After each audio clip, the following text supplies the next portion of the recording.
नमस्कार दोस्तों, स्वागत है आपका कैरियर प्लस कोचिंग के ऑनलाइन प्लेटफॉर्म पे। आज हम लोग भारतीय संविधान के अनुच्छेद के बारे में देखेंगे। ठीक है, तो चलिए शुरू करते हैं। वीडियो शुरू करने के पहले चैनल को सब्सक्राइब और वीडियो को लाइक अवश्य करें। चलिए देखते हैं आज का पहला क्वेश्चन। पहला क्वेश्चन कह रहा है, संविधान सभा द्वारा अंतिम रूप से पारित संविधान में कुल कितने अनुच्छेद तथा अनुसूचियां थी। ठीक है, अच्छा, ये संविधान अंतिम रूप से बनकर तैयार कब हुआ था, पारित कब हुआ था? 26 नवंबर 1949 को संविधान अंतिम रूप से बनकर तैयार हुआ था। तो जब बनके तैयार हुआ था तब उस समय भारतीय संविधान में कितने अनुच्छेद तथा कितनी अनुसूचियां थी और कितने भाग थे? तो जब संविधान अंतिम रूप से बनकर तैयार हुआ था तब संविधान में 395 अनुच्छेद, 8 अनुसूचियां तथा 22 भाग थे। ठीक है, बढ़ते हैं अगले क्वेश्चन की तरफ। वर्तमान समय में भारतीय संविधान में गणना की दृष्टि से कुल कितने अनुच्छेद और अनुसूचियां हैं? तो गणना की दृष्टि से पूछ रहा है, तो गणना की दृष्टि से जब पूछेगा आपसे तो फिर आप यही 395 अनुच्छेद और 12 अनुसूचियां ही मारेंगे, क्योंकि गणना 395 के ही है और वैसे हो तो गए हैं 448 अनुच्छेद, लेकिन उन जैसे अनुच्छेद 31 ये मतलब ए बी खंड जोड़ के किया गया है, तो गणना की दृष्टि से 395 ही है। ठीक है, विकल्प बी सही हो जाएगा। और जब पूछेगा कुल कितने वर्तमान में अनुच्छेद हैं तो 448 अनुच्छेद हो गए हैं। ठीक है, बढ़ते हैं अगले क्वेश्चन की तरफ। वर्तमान में भारतीय संविधान में धाराओं की कुल संख्या कितनी है? तो धारा कितनी है? 395। ठीक है, विकल्प बी सही हो जाएगा, 395। बढ़ते हैं अगले क्वेश्चन की तरफ। संविधान के किस अनुच्छेद में यह अंकित है कि इंडिया अर्थात भारत राज्यों का एक संघ होगा? अनुच्छेद 1, अनुच्छेद 2, अनुच्छेद 3, अनुच्छेद 4। तो भारत राज्यों का एक संघ होगा, यह अनुच्छेद 1 में भारत की परिभाषा दी हुई है। विकल्प 1 सही हो जाएगा। बढ़ते हैं अगले क्वेश्चन की तरफ। भारत के महान्यायवादी की नियुक्ति से संबंधित अनुच्छेद कौन सा है? अनुच्छेद 53, अनुच्छेद 63, अनुच्छेद 76, अनुच्छेद 79। तो भारत के महान्यायवादी की नियुक्ति से संबंधित कौन सा अनुच्छेद है? ठीक है, अनुच्छेद 79। विकल्प डी सही हो जाएगा। बढ़ते हैं अगले क्वेश्चन की तरफ। भारतीय संविधान के किन अनुच्छेदों में नागरिकता का प्रावधान किया गया है? तो नागरिकता का प्रावधान किस अनुच्छेद में किया गया है? 1 से 5, 5 से 11, अनुच्छेद 12 से 35, अनुच्छेद 36 से 51। तो 12 से 35 मूल अधिकार है, 1 से 5 तक भारत की परिभाषा दी हुई है, राज्यों का संघ होगा, और अनुच्छेद 5 से 11 में नागरिकता है, और 36 से 51 में क्या है? 36 से 51 में राज्य के नीति निदेशक तत्व हैं। तो नागरिकता के बारे में पूछ रहा है, तो नागरिकता का प्रावधान अनुच्छेद कितना से कितना तक है? नागरिकता का प्रावधान अनुच्छेद 5 से 11 तक है। विकल्प बी सही हो जाएगा। बढ़ते हैं अगले क्वेश्चन की तरफ। निम्न में से किन अनुच्छेदों द्वारा भारतीय संविधान नागरिकों को मूल अधिकार सुनिश्चित करता है? तो मूल अधिकार किस भाग में है? भाग 3 में। और अनुच्छेद कौन सा है? 12 से 35। भाग 3 12 से 35 अनुच्छेद में मूल अधिकार का वर्णन किया गया है। नागरिकता भाग 2 में है, अनुच्छेद 5 से 11 तक। ठीक है, बढ़ते हैं अगले क्वेश्चन की तरफ। नौकरियां तथा शैक्षणिक संस्थाओं में समाज के कमजोर वर्ग के लिए आरक्षण उपलब्ध कराने के लिए केंद्र सरकार को संविधान का कौन सा अनुच्छेद अधिकार प्रदान करता है? शैक्षणिक संस्थानों की बारे में बात कर रहा है, तो कौन सा विकल्प सही हो जाएगा? अनुच्छेद 16। ठीक है, विकल्प बी। अनुच्छेद 16 जो है ये कमजोर वर्ग के लिए आरक्षण उपलब्ध कराने की बात करता है शैक्षणिक संस्थानों में।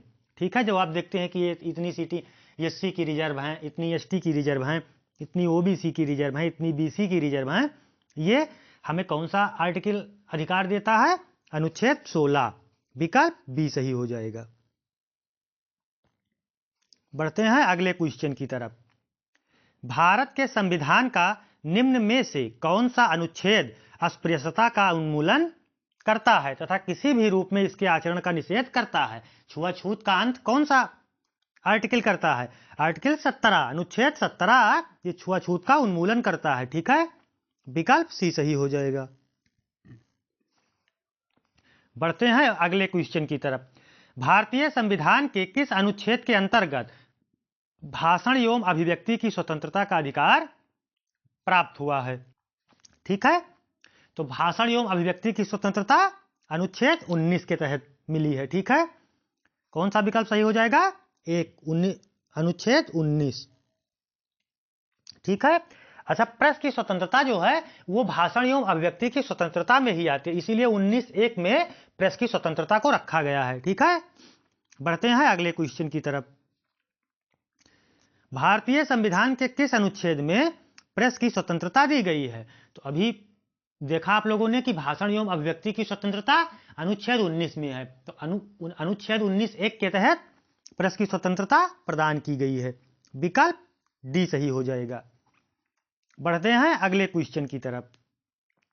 मौलिक अधिकार के अंतर्गत कौन सा अनुच्छेद बच्चों के शोषण से संबंधित है? अनुच्छेद 17, अनुच्छेद 19, अनुच्छेद 23, अनुच्छेद 24। अच्छा देखिए, ये अनुच्छेद 23 और जो 24 है 19 से 22 तक तो अनुच्छेद 19 से 22 तक स्वतंत्रता दी हुई है, और 23 और 24 जो है शोषण के विरुद्ध अधिकार है। लेकिन 23 जो है ये मानव के दुर्व्यापार और बालाश्रम का निषेध करता है, और 24 जो है ये बच्चों के शोषण से संबंधित है कि आप 14 साल से कम उम्र के बच्चे को कारखाने में नहीं लगा सकते या खतरों वाली जगह पे काम नहीं करवा सकते। तो कौन सा अनुच्छेद बच्चों के शोषण से संबंधित है? अनुच्छेद 24। विकल्प डी सही हो जाएगा, अनुच्छेद 24। बढ़ते हैं अगले क्वेश्चन की तरफ। कौन से अनुच्छेद के अंतर्गत भारत का सर्वोच्च न्यायालय नागरिकों के मौलिक अधिकार की रक्षा करता है? अच्छा, हमारे मौलिक अधिकारों का संरक्षण जो सुप्रीम कोर्ट और करता है ये किस अनुच्छेद के अंतर्गत करता है? तो किस अनुच्छेद के अंतर्गत? अनुच्छेद 32। इसको संवैधानिक उपचारों का अधिकार भी कहा जाता है। विकल्प डी सही हो जाएगा। आपसे पूछेगा कि संवैधानिक उपचारों का अधिकार किस अनुच्छेद को कहते हैं? अनुच्छेद 32 को। ठीक है, विकल्प डी सही हो जाएगा। अनुच्छेद 32 हम नागरिकों के मौलिक अधिकारों का संरक्षण करता है। बढ़ते हैं अगले क्वेश्चन की तरफ। भारतीय संविधान के किन अनुच्छेद में राज्य के नीति निर्देशक तत्वों का उल्लेख है? तो राज्य के नीति निर्देशक तत्व किसमें है? 36 से 51। ठीक है, विकल्प सी सही हो जाएगा। अनुच्छेद 36 से 51 में राज्य के नीति निर्देशक तत्व दिए हुए हैं। अच्छा, राज्य के नीति निर्देशक तत्व आप लोगों को पढ़ा चुके हैं, किस देश के संविधान से लिया गया है? आयरलैंड से लिया गया है। ठीक है, ध्यान रखिएगा। बढ़ते हैं अगले क्वेश्चन की तरफ। संविधान के अंतर्गत कल्याणकारी राज्य की अवधारणा निम्न में से किस अनुच्छेद में वर्णित है? अनुच्छेद 31, अनुच्छेद 39, अनुच्छेद 49, अनुच्छेद 51। तो किसमें वर्णित है ये? अनुच्छेद 39 में। राज्य के कल्याणकारी राज्य की जो कल्पना की गई है राज्य के नीति निर्देशक तत्व के अंतर्गत, वो अनुच्छेद 39 में वर्णित है। ठीक है, बढ़ते हैं अगले क्वेश्चन की तरफ। भारतीय संविधान का कौन सा अनुच्छेद राज्य सरकारों को ग्राम पंचायत के गठन का निर्देश देता है? तो ग्राम पंचायत का गठन, अच्छा, राज्य जो ग्राम पंचायत का गठन है ये भी राज्य के नीति निर्देशक तत्व में ही सम्मिलित है। तो कौन से अनुच्छेद के तहत ग्राम पंचायत का गठन की बात की गई है? अनुच्छेद 40। ठीक है, विकल्प डी सही हो जाएगा। अनुच्छेद 40 के तहत ग्राम पंचायत के गठन की बात की गई है। 17वां नंबर कह रहा है 42वें संविधान संशोधन द्वारा संविधान के किस अनुच्छेद में मौलिक कर्तव्य को जोड़ा गया? अच्छा, 42वां संविधान संशोधन किया गया तब मूल कर्तव्य को जोड़ा गया, तो कहां जोड़ा गया, किस अनुच्छेद में जोड़ा गया?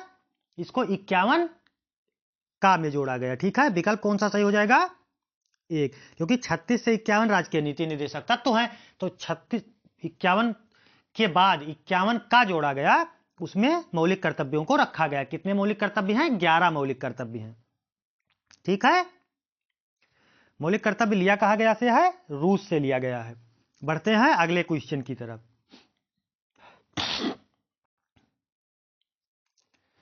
भारतीय संविधान के किस अनुच्छेद में मौलिक कर्तव्यों की चर्चा की गई है? वही क्वेश्चन है। अनुच्छेद 51A में मौलिक कर्तव्यों की चर्चा की गई है। संघ की कार्यपालिका शक्ति राष्ट्रपति में निहित होगी, जिनका प्रयोग वह स्वयं या अपने अधीनस्थ अधिकारियों के द्वारा करेगा। किस अनुच्छेद में ऐसा लिखा गया है कि जो संपूर्ण शक्ति है राष्ट्र की, वो राष्ट्रपति में निहित होगी, वो चाहे स्वयं करे या किसी अपने माध्यम के द्वारा उन शक्तियों का उपयोग या प्रयोग करवाए। तो किस अनुच्छेद में लिखा गया है? अनुच्छेद 53 में। ठीक है, विकल्प सी सही हो जाएगा। अनुच्छेद 53 में एक बताया गया है कि राष्ट्र की संपूर्ण शक्तियां किसमें निहित होगी? राष्ट्रपति में निहित होंगी। ठीक है, बढ़ते हैं अगले क्वेश्चन की तरफ। भारत के संविधान के कौन से अनुच्छेद में भारत के राष्ट्रपति के महाभियोग के प्रावधानों के बारे में उल्लेख किया गया है? मतलब राष्ट्रपति का महाभियोग संविधान के किस अनुच्छेद में है? तो किसमें है? 61 में। अनुच्छेद 61 में संविधान में यह बताया गया है कि यदि राष्ट्रपति अपने पद का दुरुपयोग करेगा तो उसके ऊपर महाभियोग जैसी प्रक्रिया चला के उसको हटाया जा सकता है। ठीक है, लेकिन भारत के आज तक किसी भी राष्ट्रपति पर महाभियोग नहीं चलाया गया है। तो विकल्प कौन सा सही हो जाएगा? अनुच्छेद 61। बढ़ते हैं अगले क्वेश्चन की तरफ। संविधान के किस अनुच्छेद में उपराष्ट्रपति पद का प्रावधान किया गया है? उपराष्ट्रपति के पद के बारे में पूछ रहा है, तो उपराष्ट्रपति का पद किसमें किया गया है? अनुच्छेद 75 में।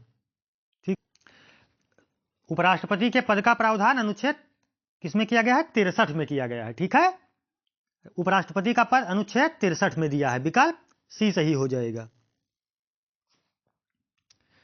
अनुच्छेद 63 में उपराष्ट्रपति के पद के बारे में बताया गया है। बढ़ते हैं अगले क्वेश्चन की तरफ। संविधान के किस अनुच्छेद के अंतर्गत मंत्रीगण सामूहिक रूप से लोकसभा के प्रति उत्तरदायी होगी? तो किस अनुच्छेद के प्रति? अनुच्छेद 75। ठीक है, अनुच्छेद 75 में बताया गया है कि जो मंत्रिपरिषद होगी वो लोकसभा के प्रति उत्तरदायी होगी। बढ़ते हैं अगले क्वेश्चन की तरफ। संविधान का कौन सा अनुच्छेद मंत्रिपरिषद के गठन के बारे में आधारभूत नियम निर्देशित करता है? ये अनुच्छेद 75 होना चाहिए, इसमें विकल्प 76 दिया हुआ है। ठीक है, अनुच्छेद 75। बढ़ते हैं अगले क्वेश्चन की तरफ। दोनों क्वेश्चन एक ही था, ये दोनों क्वेश्चन एक ही हो गया है। मंत्रीगण के सामूहिक रूप से लोकसभा के प्रति और मंत्रिपरिषद के गठन के बारे में भी अनुच्छेद 75 में ही बताया गया है। अगला क्वेश्चन है 23 नंबर। भारत के महान्यायवादी की नियुक्ति से संबंधित अनुच्छेद कौन सा है? तो भारत के महान्यायवादी की नियुक्ति किस अनुच्छेद में दी हुई है? अनुच्छेद 76 में दी हुई है। ठीक है, विकल्प कौन सा सही हो जाएगा? सी नंबर। महान्यायवादी की नियुक्ति अनुच्छेद 76 में है। कौन सा अनुच्छेद संसद के दो अधिवेशनों के बीच 6 माह के अंतराल की अनिवार्यता का उल्लेख करता है? मतलब यह कहता है कि 6 माह से संसद के 2 सदनों के बीच 6 माह से ज्यादा का अंतर नहीं हो सकता। तो कौन सा अनुच्छेद है? अनुच्छेद 85। अनुच्छेद 85 यह बताता है कि संसद के 2 सदनों के बीच अधिकतम गैप की जो अंतराल की सीमा है वो 6 माह से अधिक नहीं हो सकती। विकल्प अनुच्छेद 85। बढ़ते हैं अगले क्वेश्चन की तरफ। राष्ट्रपति संविधान के किस अनुच्छेद के अंतर्गत लोकसभा को भंग कर सकता है? 85, 95, 356, 365। तो किसमें भंग कर सकता है? अनुच्छेद 85 के तहत राष्ट्रपति जो है वो लोकसभा को भंग कर सकता है। बढ़ते हैं अगले क्वेश्चन की तरफ। संविधान के किस अनुच्छेद द्वारा संसद की बैठक का प्रावधान किया गया है? अनुच्छेद 106, 108, 110, 112। तो ये संयुक्त अधिवेशन की बात कर रहा है, तो संयुक्त अधिवेशन 108 में है। अनुच्छेद 108 में राष्ट्रपति को ये शक्ति दी गई है कि वो जब लोकसभा और राज्यसभा में किसी भी बात पर विवाद होता है तो वो दोनों सदनों की संयुक्त बैठक बुला लेता है। अच्छा, अध्यक्षता कौन करता है संयुक्त बैठक की? लोकसभा का अध्यक्ष करता है। ठीक है, अध्यक्ष जब संयुक्त अधिवेशन बुलाया जाएगा तो उसका अध्यक्ष कौन होगा? लोकसभा का अध्यक्ष। कई बार ये क्वेश्चन पूछा गया है कि संयुक्त अधिवेशन की अध्यक्षता कौन करता है? तो संयुक्त अधिवेशन की अध्यक्षता लोकसभा का अध्यक्ष करता है। ठीक है, बढ़ते हैं अगले क्वेश्चन की तरफ। लोकसभा एवं राज्यसभा के संयुक्त अधिवेशन के विषय में प्रावधान संविधान के किस अनुच्छेद में दिया गया है? अच्छा, संयुक्त अधिवेशन, तो संयुक्त अधिवेशन किसमें है? 108 में। ठीक है, विकल्प बी सही हो जाएगा। धन विधेयक भारतीय संविधान के किस अनुच्छेद में वर्णित किया गया है? धन विधेयक किसमें है? 110 में। ठीक है, धन विधेयक अनुच्छेद 110 में है। बढ़ते हैं अगले क्वेश्चन की तरफ।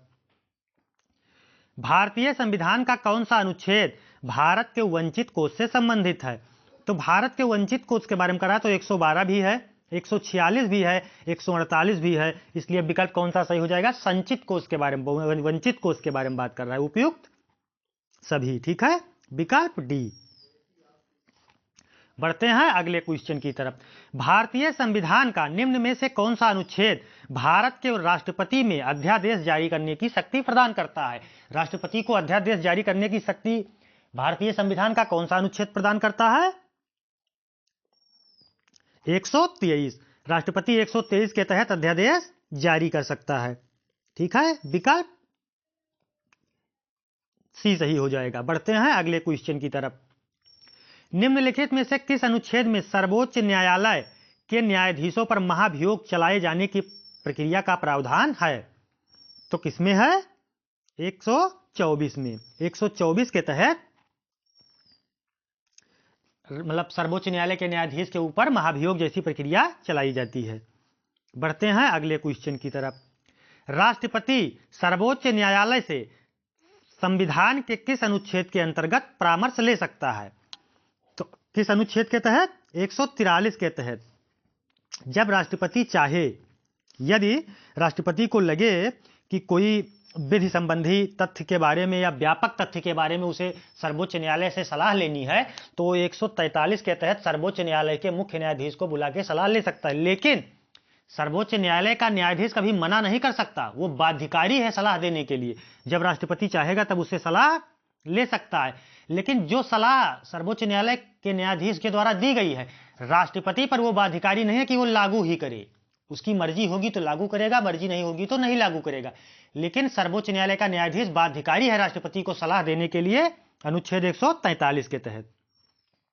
बढ़ते हैं अगले क्वेश्चन की तरफ।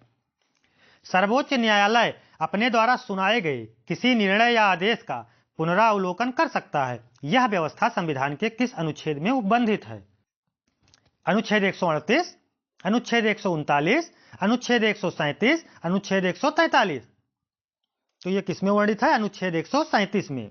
अगर सुप्रीम कोर्ट या हाई कोर्ट अपने ही दिए गए निर्णय का पुनरावलोकन कर सकती है, अनुच्छेद 137 के तहत। जब उसे लगेगा कि कोई गलत डिसीजन हो गया है तो वो पुनः उस पर विचार कर सकती है।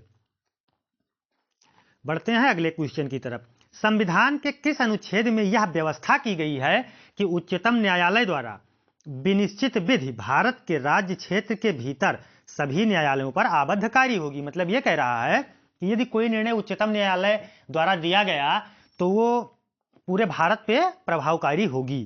तो किस अनुच्छेद के तहत यह कहा गया है? अनुच्छेद 141 के तहत। अगर सुप्रीम कोर्ट ने कोई जजमेंट दे दिया तो वो संपूर्ण भारत पे लागू होगा। मान लीजिए हाई कोर्ट ने कोई जजमेंट दे दिया तो वो जिला एवं सत्र न्यायालय पर लागू होगा। जैसे लखनऊ खंडपीठ का कोई निर्णय आ गया तो वो जिला एवं सत्र न्यायालय पर अपने आप लागू हो जाएगा। वही कह रहा है, अगर उच्चतम न्यायालय सर्वोच्च न्यायालय का कोई निर्णय आ गया तो पूरे भारत के समस्त न्यायालयों पर वो स्वतः ही लागू हो जाएगा। बढ़ते हैं अगले क्वेश्चन की तरफ। भारतीय संविधान में सर्वोच्च न्यायालय तथा उच्च न्यायालय को न्यायिक पुनरावलोकन की शक्ति प्रदान की गई है, जिसका आधार है। अच्छा, कौन सा आधार बना के ये शक्ति इसको प्रदान की गई है? तो आधार यही है, मूल अधिकार, वही संविधान का संरक्षण वाला अनुच्छेद 32। ठीक है, कौन सा सही हो जाएगा? विकल्प बी। अनुच्छेद 32 के मतलब किसी का अहित ना हो। अगर आप अनुच्छेद 32 के तहत सुप्रीम कोर्ट जाते हैं तो आपकी त्वरित सुनवाई की जाएगी। ठीक है, बढ़ते हैं अगले क्वेश्चन की तरफ। संविधान के किस अनुच्छेद के अंतर्गत अधीनस्थ न्यायालय या जिला न्यायालय का प्रावधान किया गया है? तो किस अनुच्छेद के अंतर्गत अधीनस्थ न्यायालय और जिला न्यायालय का प्रावधान किया गया है? 231, 233, 131, 143। तो विकल्प कौन सा सही हो जाएगा? अनुच्छेद 233 बी विकल्प। अनुच्छेद 233 में लिखा हुआ है कि प्रत्येक जिले में अधीनस्थ न्यायालय तथा जिला न्यायालय स्थापित की जाएगी। ठीक है, बढ़ते हैं अगले क्वेश्चन की तरफ। भारतीय संविधान का कौन सा अनुच्छेद संवैधानिक प्रावधानों की संघीय संसद राज्य विधान पालिकाओं द्वारा बनाए गए नियमों कानूनों पर प्राथमिकता प्रदान करती है? अनुच्छेद 13, अनुच्छेद 32, अनुच्छेद 245, अनुच्छेद 326। ये 4 नहीं होना चाहिए, 326। तो विकल्प कौन सा सही हो जाएगा? अनुच्छेद 245। ठीक है, विकल्प सी। बढ़ते हैं अगले क्वेश्चन की तरफ। किस अनुच्छेद के तहत अवशिष्ट शक्तियां केंद्र के पास हैं? अवशिष्ट शक्तियां केंद्र में निहित होंगी, ये कौन सा अनुच्छेद बताता है? अनुच्छेद 248। अनुच्छेद 248 बताता है कि केंद्र में समस्त शक्तियां निहित होगी। अच्छा, शक्तियों का वास्तविक मालिक कौन है? किसको शक्तियां प्रदान की गई? राष्ट्रपति को। ठीक है, अभी आगे क्वेश्चन आया था। बढ़ते हैं अगले क्वेश्चन की तरफ।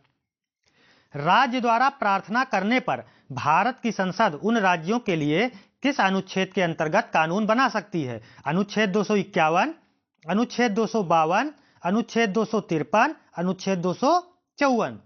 अगर राज्य प्रार्थना करे कि आप मेरा मार्गदर्शन करें या मेरे इस विषय पर कानून बनाएं, तो कौन सा अनुच्छेद यह अनुमति देता है कि केंद्र उस पर कानून बना सकता है? अनुच्छेद 252। विकल्प बी सही हो जाएगा। बढ़ते हैं अगले क्वेश्चन की तरफ। भारतीय संविधान के अंतर्गत निम्न में कौन सा अनुच्छेद संसद को राज्य सूची के विषय में संबंध में विधि बनाने की शक्ति प्रदान करता है? तो वही क्वेश्चन है, कौन सा विकल्प सही हो जाएगा? 249। ठीक है, विकल्प डी 249। बढ़ते हैं अगले क्वेश्चन की तरफ। भारतीय संविधान के किस अनुच्छेद के अंतर्गत अंतर्राष्ट्रीय समझौतों को प्रभावी बनाने हेतु संसद राज्य सूची के विषय पर कानून बना सकता है? अनुच्छेद 249, अनुच्छेद 250, अनुच्छेद 252, अनुच्छेद 253। तो अनुच्छेद 253 के तहत अंतर्राष्ट्रीय समझौते पर संसद कानून बना सकती है, अगर राज्य सूची का भी विषय है तो। ठीक है, विकल्प डी। बढ़ते हैं अगले क्वेश्चन की तरफ। मतलब समझ पाए, जैसे किसी राज्य की मान लीजिए अंतर्राष्ट्रीय सीमा लग रही है, तो वो उस पर कानून कौन बनाएगा? केंद्र बनाएगा। ठीक है, बढ़ते हैं अगले क्वेश्चन की तरफ। केंद्र राज्य के प्रशासनिक संबंध भारतीय संविधान के किस अनुच्छेद में वर्णित हैं? अनुच्छेद 256 से 263, अनुच्छेद 352 से 356, अनुच्छेद 250 से 280, इनमें से कोई नहीं। तो केंद्र राज्य संबंधों के बारे में बात कर रहा है, तो केंद्र राज्य संबंध है 256 से 263। ठीक है, विकल्प ए सही हो जाएगा। बढ़ते हैं अगले क्वेश्चन की तरफ। संविधान के किस अनुच्छेद के अंतर्गत केंद्र सरकार राज्य सरकारों को निर्देश दे सकती है? 256, अनुच्छेद 263, अनुच्छेद 356, अनुच्छेद 370। तो केंद्र राज्य संबंध किसमें है? 256 से 263 तक। तो अनुच्छेद 256 जो है ये अनुमति देता है केंद्र को कि वो राज्य सरकार को निर्देश दे सकती है। बढ़ते हैं अगले क्वेश्चन की तरफ। अंतरराज्यीय परिषद के गठन का प्रावधान संविधान के किस अनुच्छेद के अंतर्गत किया गया है? अनुच्छेद 293, अनुच्छेद 280, अनुच्छेद 263, अनुच्छेद 249। तो किसके तहत किया गया है? ये 263 के तहत। विकल्प सी सही हो जाएगा।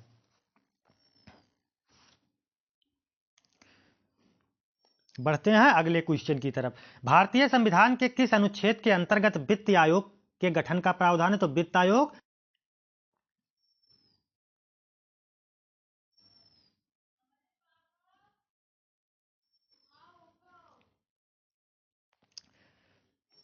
अखिल भारतीय सेवा किसमें दी हुई है? अनुच्छेद 312 में।